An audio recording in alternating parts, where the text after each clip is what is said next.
2012. When did you actually come up with the idea of creating your own equipment? And how long did it take to kind of make the jump from the idea to creating your own? Yeah, so this is kind of a long winding path, but this is the secret history of rep, I guess. We haven't really talked about this, I don't think, publicly, but so it's actually started with the movie The 300. I don't know if you remember that. It came out like, Yes, yeah, very like familiar. '06, '07, somewhere, '08, I don't know, somewhere in that range. So we saw this, and I was at the time I was in law school at Ohio State. My brother was in undergrad at Ohio State, and we saw this movie and we're like, what the heck do these guys do for training? Because they're in amazing shape. And at the time we thought, that's, you figure out the secret training method, that's going to give you all the results. And so we saw that they were basically doing CrossFit. Like there was this Jim Jones thing, there was a version of CrossFit. And so we looked like, well, where's a local affiliate in Columbus? And at the time, like there were barely any around the country. But actually, this one was starting up called Rogue Fitness. And Uh, so at the time, Rogue was literally just Bill in a pickup truck out in a park. And that was where my brother did the workout the first time. And then when they opened the gym, we were one of the first people there getting training at Rogue before they actually made equipment. They were just a CrossFit gym. So yeah, crazy coincidence, or I guess influence early on. okay. But so yeah, fast forward after that, like we finished school. I didn't want to be a lawyer. My brother didn't want to do what he was doing with his undergrad degree. And I was making money part-time playing poker online. So during law school, I was making a few $1,000s a month doing this. And I figured, well, shoot, if I'm making this much, just like putting in a few hours here and there, like if I really made an effort and took a shot at it, I should be able to make, big time. And that really didn't work out as well as I thought it would. It's like, it's such a big difference when you're playing poker for fun versus a grind to make a living. Uh-huh. And so I really, just kind of that plan went down in flames. But what I ended up doing was moving back home to Cleveland, moved back home with dad, tail between my legs there, Yeah. and stayed with dad, who had he'd semi-retired and had a home building business, and I was trying to get that started up again with him. So I wanted to like kickstart it, and I'd handle the marketing and bring in the customers, and then he would, build the homes, and I'd be able to shadow him and figure out how to do all that. So, but this was 2008, 2009, and like nobody was building homes, Right. especially in Cleveland. So, yeah, but I was staying there, and he was charging me rent. He didn't want me to be a slacker either. His dad was charging me rent, staying in a spare bedroom in his house. And I, in the process of trying to revive his business, learned internet marketing and like what it took to get a website ranked high in Google, like the SEO fundamentals, all that stuff. And so I was able to learn that, and that stuff worked. Like we were getting his website ranked high. He was getting customers in the door. People just weren't biting. And in that process, though, realizing that like the home building thing probably isn't going to work out, but the internet marketing thing really does have a lot of value. And I talked to my brother at the time. He was kind of same deal, like playing poker, but like not really loving it. I said, look, I've read some stuff online. I think we could do this, but like I literally have no money, and you need to bankroll us for $500 for Uh-huh. 50% stake in the company. So so we started that internet marketing, and that was like getting niche websites ranked high for keywords. Then we'd send that traffic all to different websites that would give us a commission. So we were sending traffic to, at the time, Muscle Driver. You might have heard of that company that since gone under. We're sending it to Amazon. We're sending it to Rogue. And we were doing pretty well with that. But we ended up getting super frustrated with Muscle Driver because their website was so bad, and they weren't making some of the smarter decisions that some of the other companies were making, like bolt together equipment and stuff geared more towards CrossFit, all that stuff. We tried to work with them and say like, look, we've got ideas here. We know like that based on our affiliate sales, like other companies are doing way better with what they've got. And from our experience with CrossFit, we know what type of equipment you need, but they literally just didn't want to talk to us.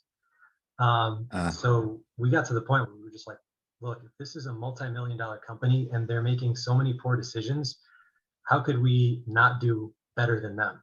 And so that was kind of the genesis there of like, We took all those websites that we created, like we were ranked for Olympic weight sets and Olympic Got it. barbells and bumperplates.biz and all these things. And we sent all that traffic to our own website, to Rep Fitness. And that was the initial idea and the reason why we started it.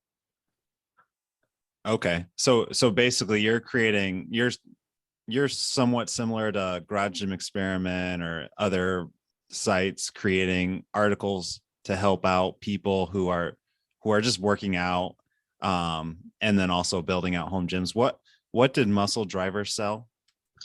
Muscle Driver, they owned a company, or they had the brand Penley Oh, barbells. got So, it. Okay. yep, yep. So they had kind of a lot of the Olympic weightlifting type of equipment, and then they supplemented it with, just tons of different stuff that they imported. They actually did some of the manufacturing over, I think they're on the East Coast of the U.S. somewhere. Okay. So did you end up getting inventory first before you, or yeah, I'm guessing you got some inventory before you made the switch to sending all of those links to repfitness.com, or it just turned into repfitness.com. Could you just tell me how much you had, or what was the Yeah. process like there? So no, we originally were thinking, hey, we're just going to do this. It's going to be a lifestyle business, like totally hands off. We're going to send the traffic to the site, and we're going to drop ship the orders from. We're going to get wholesale accounts with Troy Barbell, with Muscle Driver, and the orders will come in. We'll have the customer service outsourced. They'll just take the orders and fulfill the orders and send it out to people. And if there's any issues, they've got customer service they can reach out to. So originally, no, it was just going to be totally hands off. But Gotcha. that was And not a good plan. I was going to ask, what did those companies have to say about that? Well, the companies had no problem. Like, they don't, the wholesale stuff, it's no different than just being like a retail store that carries other brands. But the problem with the plan was really like the customer service side of things. We get people calling asking like, hey, I don't know what to get. Like, what should I be buying? What's the best barbell out of these, and which rack is going to be the best for what I'm doing? And you basically had to make a choice of, you could either provide a crappy experience for your customers, have the customer service outsourced, where they're going to have some random agent, even Mm, within the US, even if you created scripts for them, there's only so much they can do. If they're not an enthusiast, they don't really know this stuff off the top of their head. They're not really going to be able to provide that great advice to somebody that wants to set up a home gym. So we just made the decision at that point, look, it's going to not work to have customer service outsourced. We need to do that ourselves.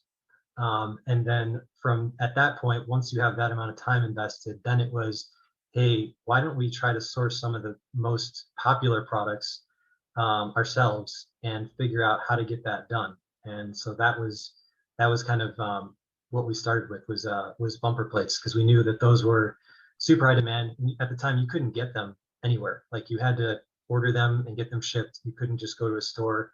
And so all that shipping added up, and the prices were really expensive for bumper got it. plates.